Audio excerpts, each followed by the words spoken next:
اعوذ باللہ من الشیطان الرجیم بسم اللہ الرحمن الرحیم۔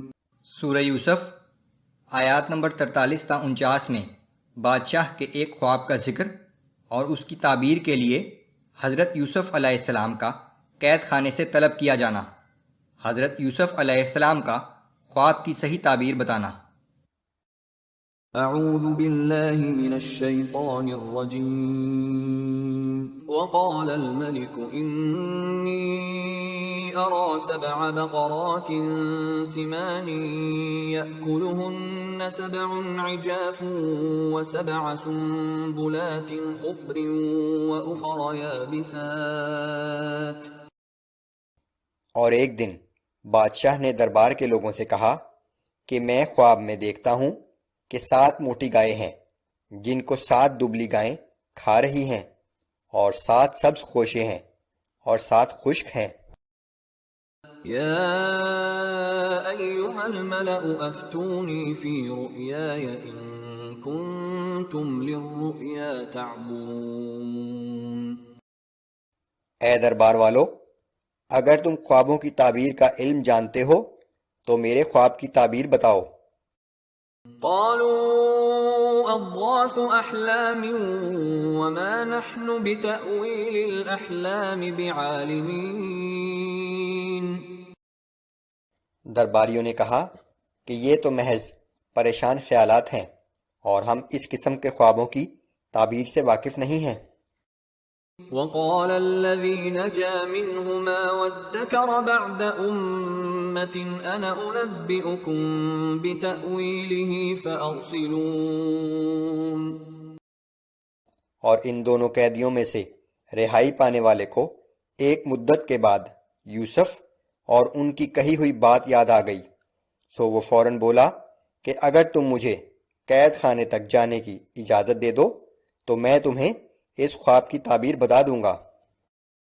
یوسف ایہا الصدیق افتنا فی 7 بقرات سمان یأکلہن 7 عجاف و7 سنبلات خضر وأخر یابسات لعلی ارجع الی الناس لعلہم یعلمون۔ پھر قید خانے میں جا کر اس نے کہا کہ اے یوسف، تم انتہائی سچے شخص ہو، ہمیں اس خواب کی تعبیر بتاؤ کہ 7 موٹی گایوں کو 7 دبلی گائے کھا رہی ہیں، اور 7 خوشے سبز ہیں اور 7 خشک، تاکہ میں واپس جا کر دربار میں بتاؤں اور انہیں بھی تمہارے بارے میں علم ہو جائے۔ قال تزرعون 7 سنین دأبا۔ یوسف علیہ السلام نے کہا کہ تم لوگ اگلے 7 سال بدستور کھیتی باڑی کرتے رہو گے۔ فما حصدتم فذروه في سنبله إلا قليلا مما تأكلون۔ پس میری نصیحت ہے کہ جب فصل کاٹنے کا وقت آیا کرے تو جو کچھ کاٹو اسے اس کی بالیوں ہی میں لگا رہنے دو، سوائے تھوڑی سی مقدار کے جو تمہاری خوراک کے لیے ضروری ہو۔ ثم يأتي من بعد ذلك 7 شداد يأكلن ما قدمتم لهن إلا قليلا مما تحصنون۔ پھر اس کے بعد خشک سالی کے 7 سخت سال آئیں گے کہ جو غلہ تم نے پہلے سے اس عرصے کے لیے جمع کیا ہوگا وہ سب کھا جائیں گے، بس وہی تھوڑا سا رہ جائے گا جو تم محفوظ کر لو گے۔